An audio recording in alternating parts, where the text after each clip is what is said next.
Yesus memasuki kota suci dengan menunggang keledai, dan orang-orang yang mengikutinya membentangkan ranting dan jubah mereka agar perjalanannya menjadi lebih lembut, dan mereka semua berseru, "Hosana bagi anak Daud, diberkatilah dia yang datang dalam nama Tuhan, Hosana di tempat yang maha tinggi." Matius 21 ayat 9.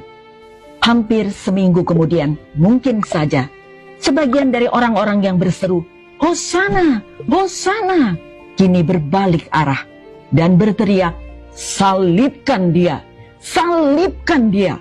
Mengenai penyalipan, Matius mencatat, sekali Pilatus menghukum mati Yesus, semua orang berbicara mencemooh dia. Para prajurit membungkuk di hadapannya sambil berkata dengan nada mengejek, "Salam, hai Raja orang Yahudi." Mereka meludahi dia dan memukuli dia. Matius 27 ayat 29 hingga 30.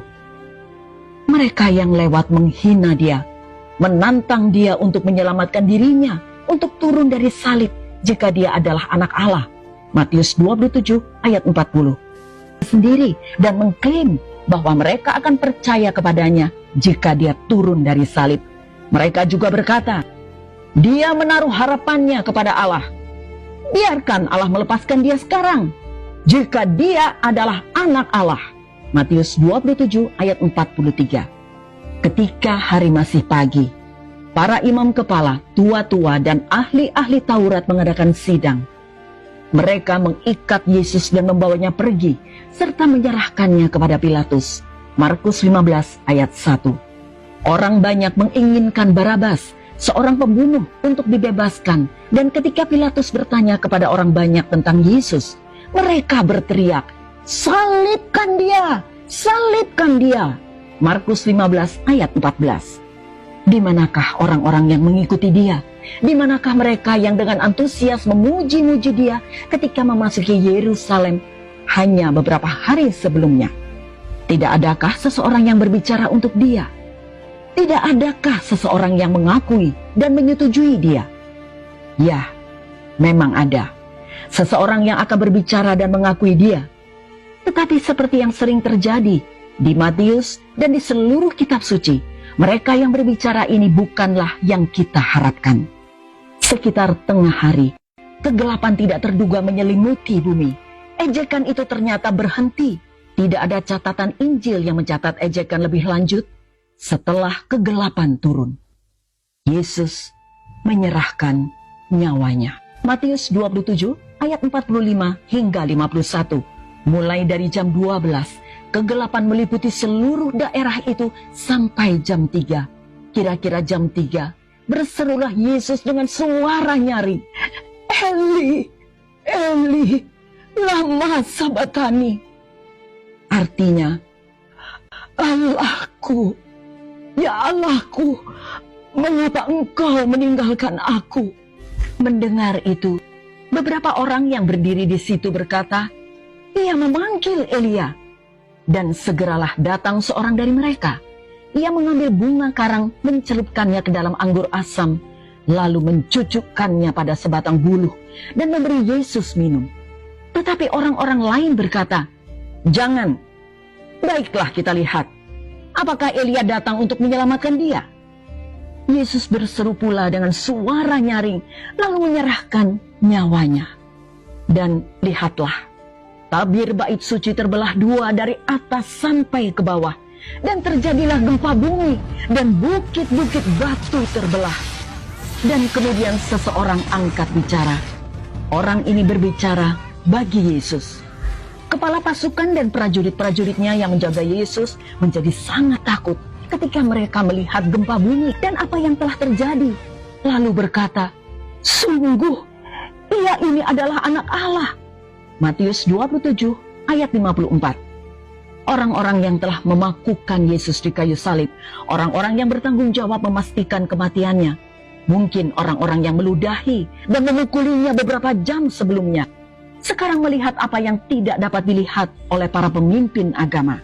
Mereka melihat apa yang tidak dapat dilihat oleh mereka yang telah membaca kesaksian tentang dia di dalam kitab suci Ibrani. Dia adalah anak Allah.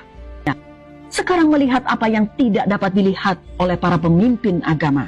Mereka melihat apa yang tidak dapat dilihat oleh mereka yang telah membaca kesaksian tentang Dia di dalam kitab suci Ibrani. Dia adalah anak Allah. Orang-orang yang lewat mentertawakan gagasan itu dan berkata, "Jika engkau adalah anak Allah, turunlah dari salib itu." Para pemimpin agama telah mencemooh pengakuan Yesus sebagai anak Allah. Tetapi para prajurit Romawi ini menyatakan dengan sungguh-sungguh, sesungguhnya Yesus adalah anak Allah. Tentunya tidak seorang pun dari prajurit-prajurit ini yang mampu menjelaskan doktrin Trinitas. Sepertinya ketika mereka membuat pengakuan ini, mereka masih politeis, percaya pada banyak dewa. Tetapi di sini, di kayu salib, melihat apa yang telah terjadi, mereka berkata dengan pasti, apa yang dikatakan orang ini tentang dirinya pasti benar. Pernyataan para prajurit ini, menurut saya, merupakan sorotan utama dalam catatan Matius tentang penyalipan. Semua dibangun sampai titik ini. Setelah semua ejekan, semua penderitaan, semua tragedi, orang-orang non-Yahudi ini menyatakan bahwa Yesus adalah anak Allah. Dan mereka adalah buah sulung dari setiap suku, bahasa, kaum, dan bangsa yang akan menyembah Dia sampai selama-lamanya. Perwira ini mungkin telah memimpin kematian banyak penjahat, dan tidak satupun dari kematian individu itu ditandai dengan hal-hal yang menyertai kematian Yesus. Yesus tidak dituduh melakukan kejahatan biasa. Sebaliknya, Dia diadili di hadapan Pilatus karena menjadi raja orang Yahudi. Matius 27 ayat 11. Bahkan setelah mendengar tuduhan itu dan bertanya kepada Yesus tentang tuduhan itu, Pilatus memutuskan bahwa Yesus tidak melakukan kejahatan apapun. Matius 27 ayat 23. Tetapi seruan agar Yesus disalibkan begitu besar, sehingga Pilatus menyerahkan Yesus untuk disalibkan. Matius 27 ayat 26. Dari sana para prajurit membawa Yesus dan mengawasi Dia dipukuli, ditelanjangi, disiksa dengan mahkota duri dan diejek. Matius 27 ayat 27 hingga 31. Kemungkinan orang ini hadir sejak Yesus dibawa ke hadapan Pilatus sampai tubuh Tuhan diturunkan dari salib dan diberikan kepada Yusuf dari Arimatea. Dia bahkan mungkin hadir dengan detasemen tentara yang membantu penangkapan Yesus pada malam sebelum penyalipannya. Pria ini akan menemani Yesus sejak para pemimpin Yahudi membawanya ke Praetorium. Dia memerintahkan orang-orangnya untuk memukulinya, tidak terlalu memedulikan siapa dia. Mengetahui dia hanya menjadi salah satu dari barisan panjang orang yang dia perintahkan untuk dieksekusi. Dia berada di dekatnya ketika orang-orangnya mendadani Yesus dengan jubah, menempelkan mahkota duri ke kepalanya, dan mengantarnya ke Golgota. Dia akan memberikan perintah untuk melanjutkan penyalipan. Perwira ini disebutkan dalam 3 dari 4 catatan Injil. Dia disebutkan bukan karena kekejamannya atau kemampuannya sebagai seorang prajurit. Dia disebutkan untuk sesuatu yang jauh lebih penting, untuk transformasi luar biasa yang terjadi segera setelah kematian salah satu tahanannya. Para saksi mata ini menyadari bahwa ini bukanlah kematian biasa dan ini bukanlah manusia biasa. Hal-hal yang Yesus katakan adalah benar dan Dia adalah seperti yang Dia nyatakan.